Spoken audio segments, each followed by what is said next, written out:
Градоначалникот на Куманово Максим Димитриевски негира дека формирал политичка партија, иако деновиве во јавноста кружеа такви информации. Тој вели формирана е невладина организација под слоганот "За наше Куманово", со кој настапи на локалните избори како независен кандидат. Отворен сум за соработка со сите, како ќе ги примам насоките од граѓаните, од електоратот, така и ќе се однесувам.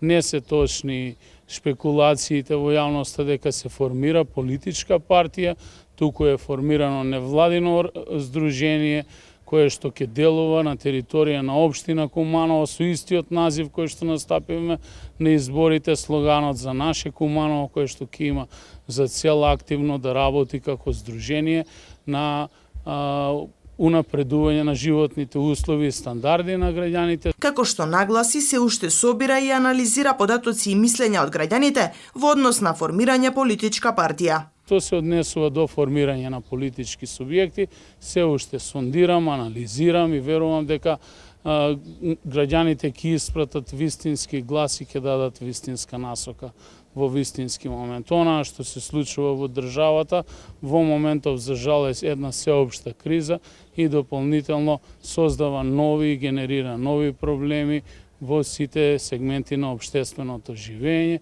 За председател на здруженијето, кое е формирано под слоганот "За наше Куманово", е избран Даниел Стојчевски, актуелен директор на јавното претпријатие Чистота и зеленило.